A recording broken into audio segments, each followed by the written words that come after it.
And when you said about introverts, right? So I can relate a lot. You said you express it through art, but then if I was just thinking about my past. How was I expressing? I was not actually expressing. I was being an introvert.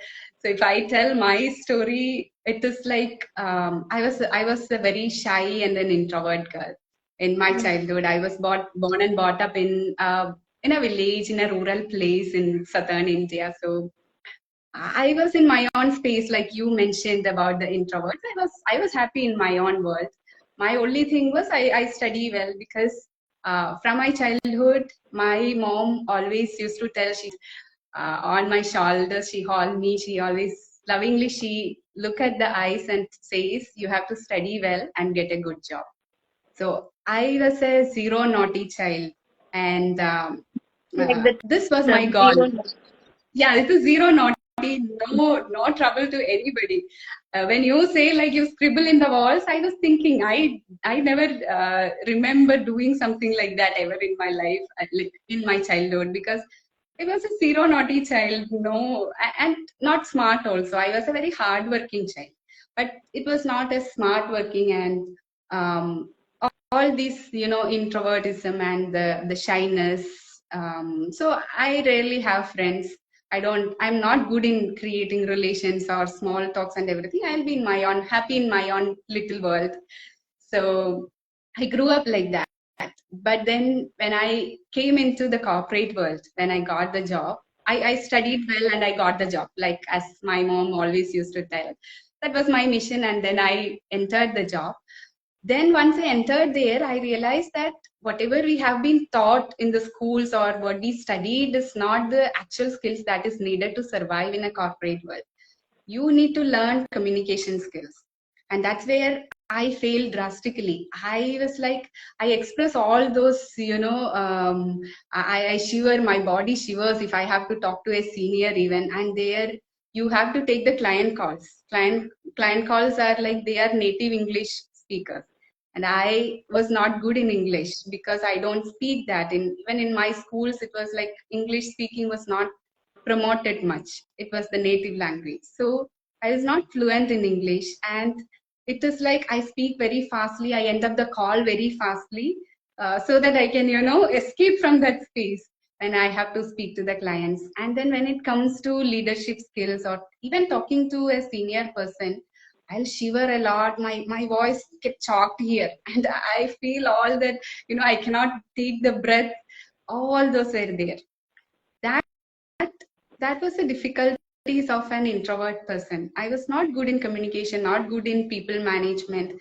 I remember I used to tell when I was in the initial career stages, I used to tell I will never become a lead or a manager. The motive behind that is I am not a people person. I'm scared to talk to the people or manage people.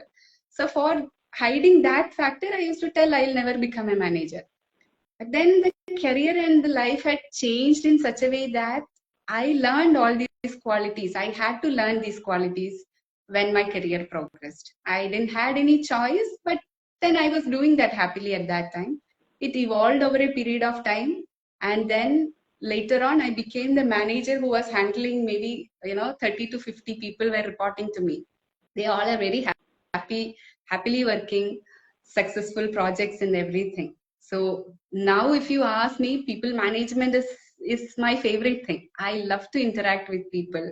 I love to do that. So that was the journey I came. And then at one point, I struggled so much with a stagnant career.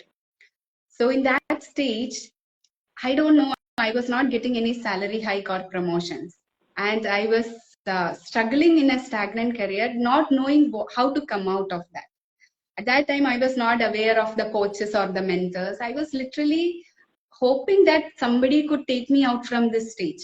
So many years I struggled so financially bad in that situation, not knowing how to come out of that. Then something happened, and then I could figure out the ways to grow my career, and I was able to double my career more than a couple of times.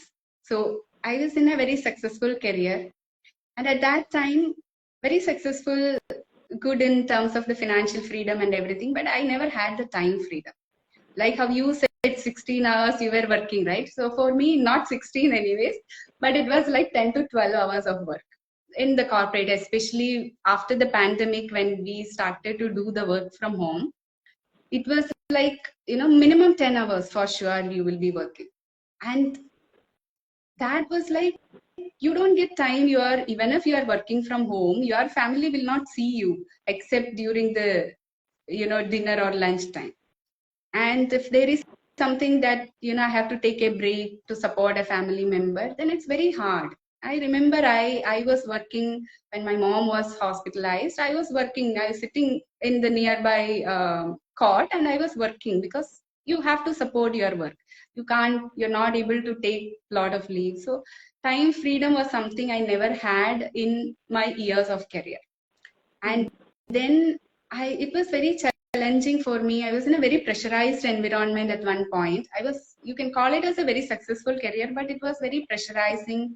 And then I thought, what is the point of working like that?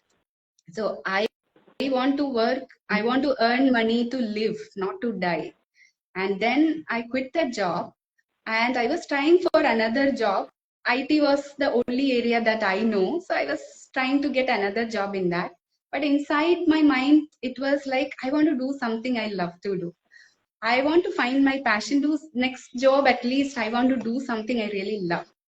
And that's when, like how you saw, I saw an ad in YouTube, how to find your passion.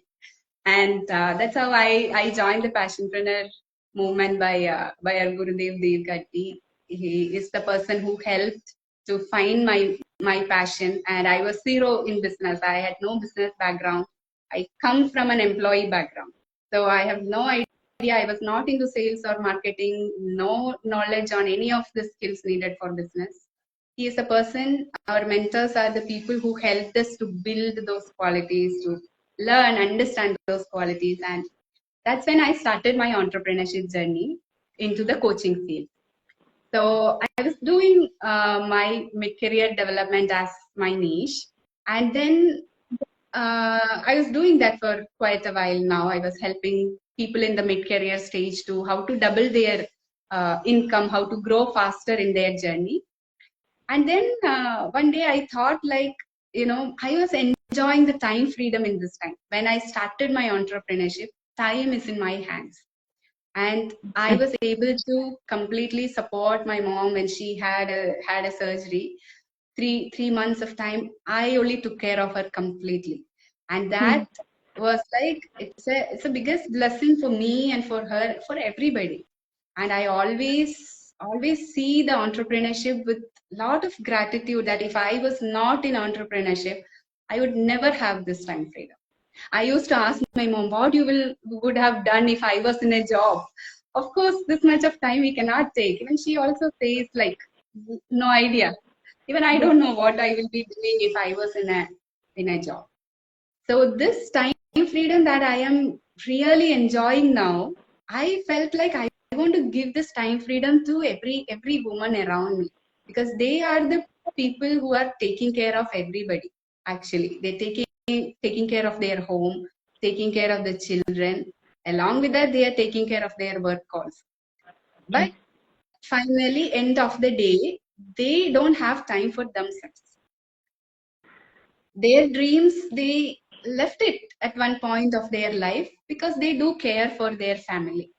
So I wanted to convey this message to every woman, that you can care for everybody. Along with that, you can care for yourself and your dreams also. That is highly possible.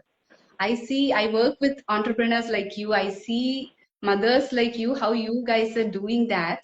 You are handling everything together. And something more beautiful is that if you are an entrepreneur, you pass on that qualities to your children.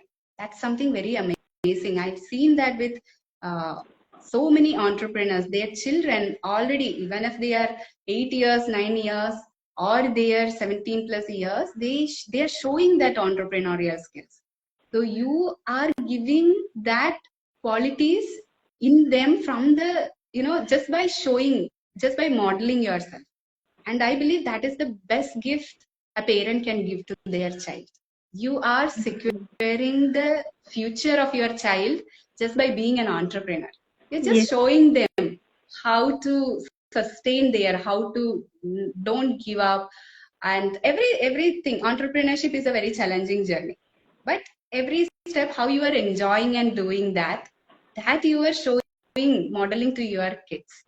So I wanted to give all this freedom and the enjoyment that I am enjoying now to all the women out there. That is my motive behind starting the Women Entrepreneurship Mentorship Program. And my mission is to help 1 million women to find their time and financial freedom through entrepreneurship.